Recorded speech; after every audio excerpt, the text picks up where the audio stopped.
You are Locked On Clippers POSTCAST, part of Locked On Los Angeles on the Locked On Podcast Network.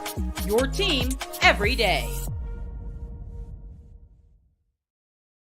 Well, hello and welcome once again to the Clippers POSTCAST on the Locked On Sports LA YouTube channel. I am Pete Fox, covering sports in LA for ESPN Radio and NBC Sports Radio since 2007. Let's get into this Clippers game, as it was a good one. Paul George just went off in the fourth quarter, leading the Clips single-handedly with them on his back, 128-117. It was really all about the fourth quarter. Although the Clippers played solid throughout, it came down to the final few minutes. But let's talk about who tonight's episode is brought to you by. Brought to you by FanDuel. Make every moment more. Right now, new customers get $150 back in bonus bets guaranteed when you place a $5 bet. Visit FanDuel.com/lockedon to get started. Well, going into this game, Clippers and Thunder, we looked at the stats and we said, all right, Clippers are the fourth team in the West. The Thunder are the second team in the West. They are the top two three-point shooting teams in the league. And the Clippers were favored by 6.5. I was like, that's an interesting number. Turned out to be the right number. Again, Clippers win it by 9. But I thought, that's not a ton of respect for the Thunder, who are the second team in the West and have a couple more wins than the Clippers. But they did play last night and lost to the Lakers. So you have to factor that in, I'm assuming. We expected it to be a good game. And I think the Clippers came out with a little bit more sense of urgency. I've talked a lot about the way they start games, kind of slow, feeling out their opponent. This one was a little different. I felt like it wasn't slow. It wasn't relaxed. It was just kind of calmly confident. I felt the Clippers had a sense of calmness about them that was interesting. It was different coming off the loss, against the Thunder. No, I'm sorry, the Timberwolves.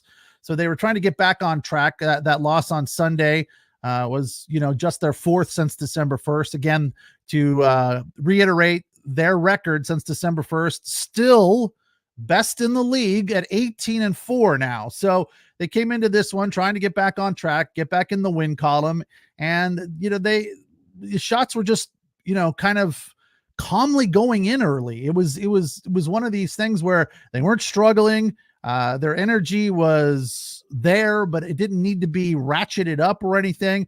And they were making shots, flow, good energy, lots going on. So it felt good right out of the gate. It wasn't a slow start, but it wasn't a ramped up start either. So I kind of liked it. It was middle of the road as far as the energy level. And then of course, right out of the gate early on, we'll get to the details of the bucket list in our second segment, but always comforting to see Harden passing to the big man in the lane. Now Zubac was out again, reportedly going to be out for about 4 weeks with this calf strain that he has been dealing with for now a couple of games, but it's going to go on for a while. So it'll be Daniel Tice and Mason Plumlee under the basket, taking up room in the paint for quite a while. So it was nice to see Harden feeding Plumlee the same way he feeds Zubac. Made me feel confident that there was not going to be any fall off there the way there was a couple of nights ago in Minnesota. Felt if Zubac played that game, they would have probably won. Definitely would have had a better shot at winning. So it was comforting to see Plumlee in there starting the game. First time he started in quite a while, because he missed 25 games with an injury. So coming in, we looked at the Thunder and we said, who are we dealing with here? Of course, we know Shai Gilgeous-Alexander, former Clipper, and this Holmgren guy. I was not terribly familiar with him, but he is a big man that can move. He is very nimble under the basket. He can shoot it. He can do just about everything. He was blocking shots, playing tough D early on against the Clippers. And Shai Gilgeous-Alexander, or SGA as they call him, was making shots early. So I felt like, we're in this one. It's comfortable. It was fairly tight for most of the first quarter, but the Clippers pulled out to a little 5-point lead by the end of the first quarter. Then going into the second, they talked to the Thunder coach, Dagno, and said, what do you guys need to do? And he said, well, we need to string together or stack some stops. I was like, yeah, I like that description of, playing defense, stacking some stops. And they couldn't quite get that done. They did play a little bit better in the second quarter.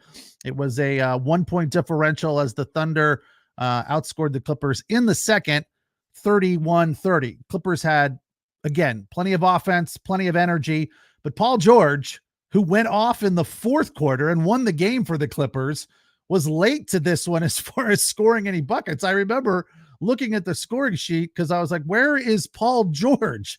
He had 2 points midway through the second quarter.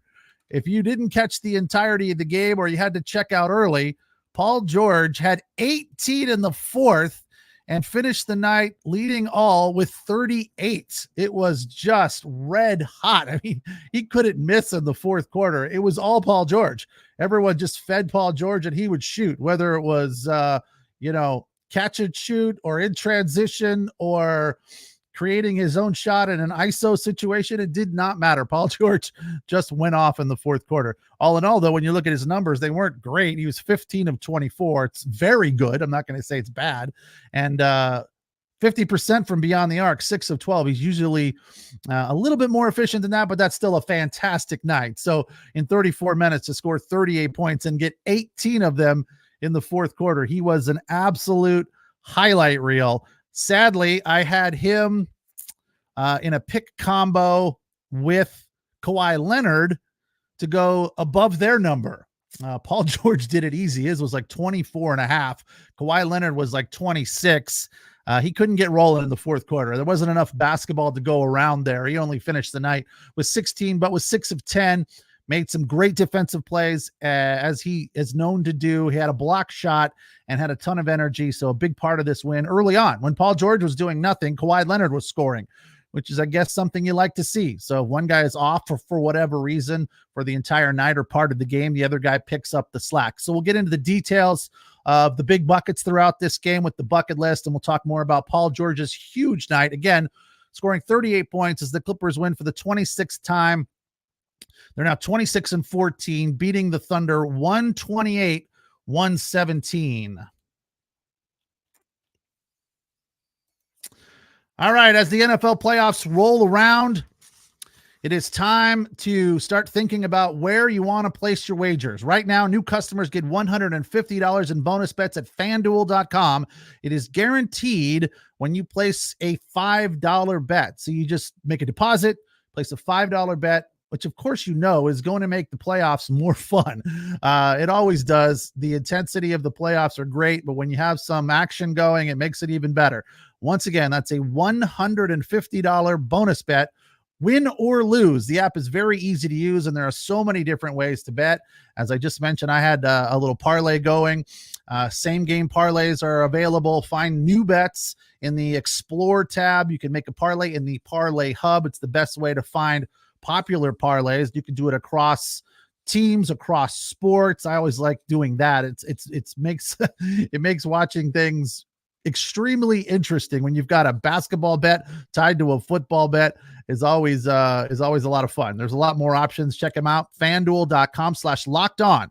If you use that code to make your first bet, you will get a bonus. Again, $150. It's FanDuel.com, official partner of the NFL.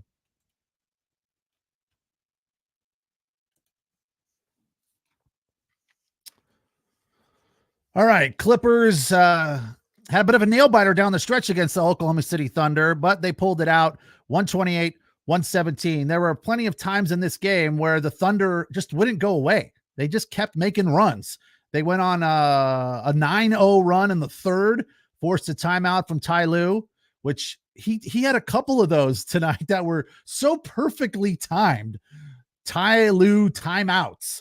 You don't see that very often. The Clippers are playing so well right now. Ty Lue doesn't need to do a whole lot. He kind of just shows up, sits on the bench, yells at the referees a little bit, and that's all you need from him. But tonight, the Thunder went on a couple of runs, one in the third, then again in the fourth. They even took the lead in the fourth. Ty Lue called a timeout at the appropriate time, and the Clippers came out of those timeouts and went right back to work, making buckets, scoring, and regaining the lead and pulling away. So you couldn't ask for more from, appropriately timed timeouts from Ty Lue.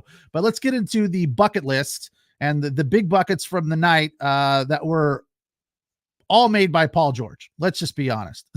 Almost all of them. I mean, there were some other ones early on, but as far as the pivotal moment of the game, the fourth quarter, Westbrook got it all started at the 8:31 mark with a dunk. It was a thunder dunk, excuse the pun, but it gave the Clippers a 104-99 lead. Then Paul George hit a three at the 5:49 mark to make it 111-107. Then just the next basket, a few seconds later at the 4:56 mark, he hit another two to make it 113-107. Then he got fouled a few minutes later. So the bucket and the foul. He made the free throw, the and one, to make it 117-115. This is as the Thunder were making their run. The Thunder would then take the lead. They went up 118-117, making threes all over the place. As I mentioned, Clippers and Thunder, the top two three-point shooting teams in the league. So the Thunder were just banging them down left, right, and center from all over the court and deep at times. Bad looks were going in for them. Then at the 2:25 mark, the Clippers regained the lead, and this is where they start to pull away. Paul George with a pull-up three straight away goes in to give the Clippers a 121-115 lead. Then at the 124 mark, another three from Paul George, 126-117.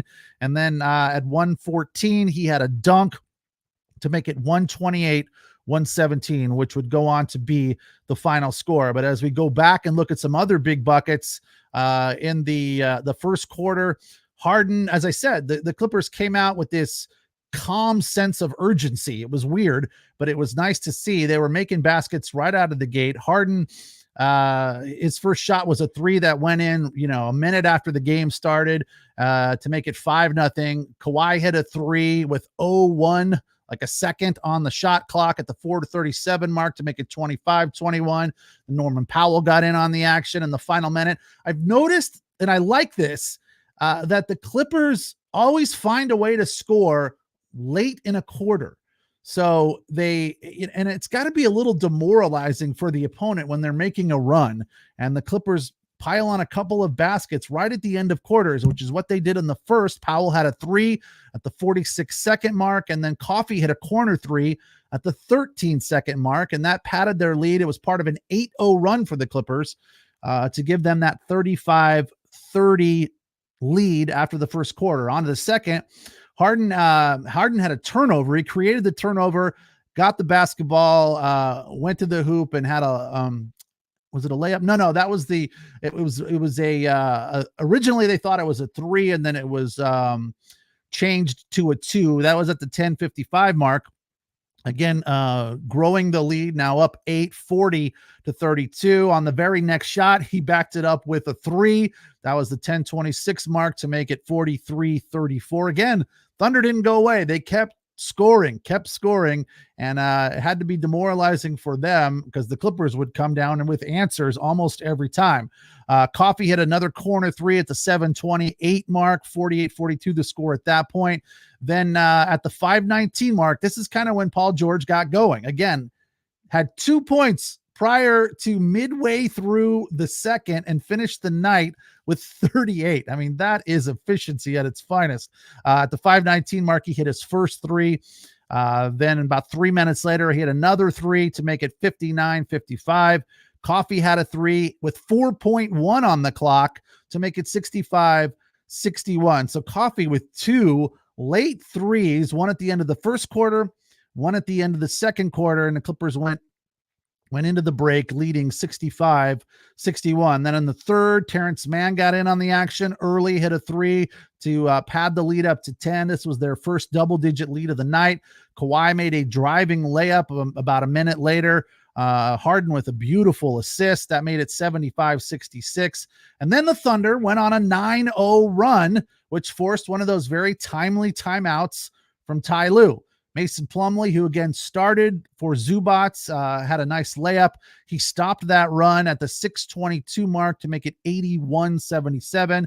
PG with a bucket and a foul, part of his big second half the 457 mark. That made it 87-79. And then Harden with another sweet pass to Mason Plumlee and alley-oop, which got the crowd rolling there at crypto.com. That was at the 425 mark. And again, that padded the lead up to 10. Then Powell with another one of his threes in the final minute of the third quarter. As I said, it is comforting to see your team scoring late in the quarter to pad your lead. Powell with the three there made it 99-86. That would be the biggest lead of the night for them at 13 points. And as I mentioned earlier, Paul George all over the fourth quarter, scoring 18 of his 38 points. We'll take a quick break, come back, and get into all of the stats. And of course, we'll do superlatives right after this. Thank you for joining me here and watching us on the Locked On Sports LA YouTube channel and listening on the Locked On Clippers podcast feed. You know, we're here every night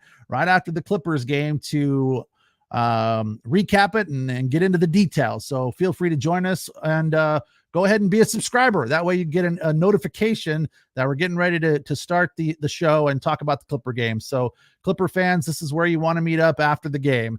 We'll be back to get into superlatives right after this. All right. The show is sponsored tonight also by BetterHelp.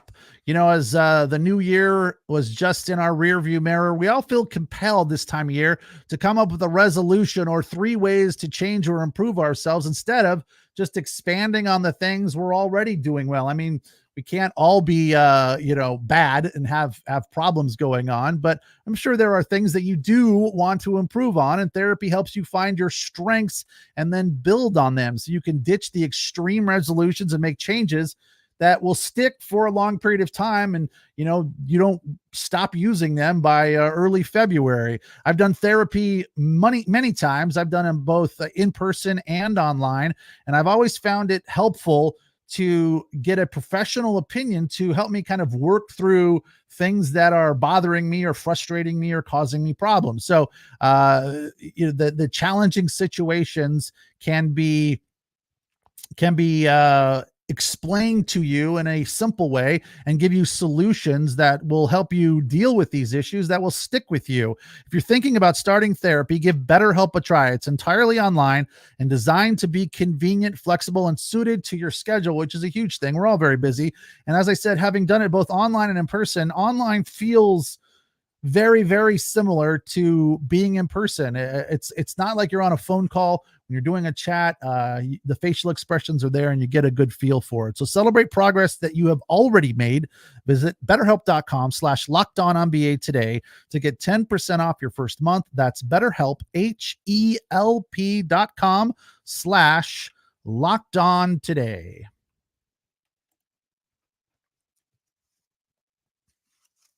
All right, our final segment here tonight on the Locked On Clippers postcast. Thank you, Clipper fans, for joining me here. As again, I will be here after every Clipper game, breaking it down. Tonight was a fun one. I don't know that I was ever really worried. Maybe my confidence is just growing, and I don't feel the threat.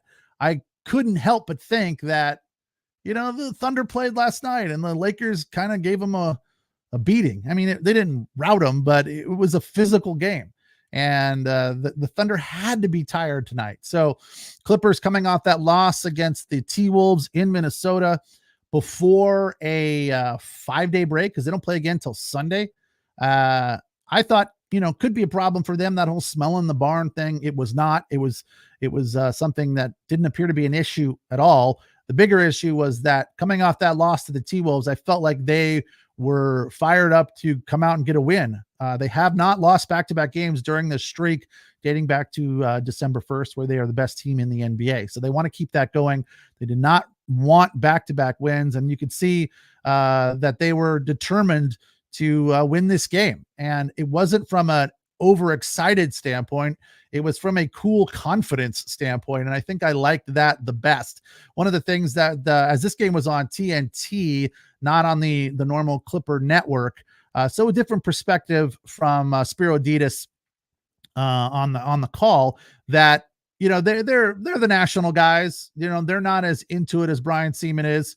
So they're not as close to it as we are, but obviously they know their basketball and they are familiar with the changes that the Clippers have made this season and the acquisition of James Harden. So they had their take on James Harden. And we've talked about this, and I've mentioned that, it feels like this opportunity for James Harden could be one of his last opportunities if it doesn't go well.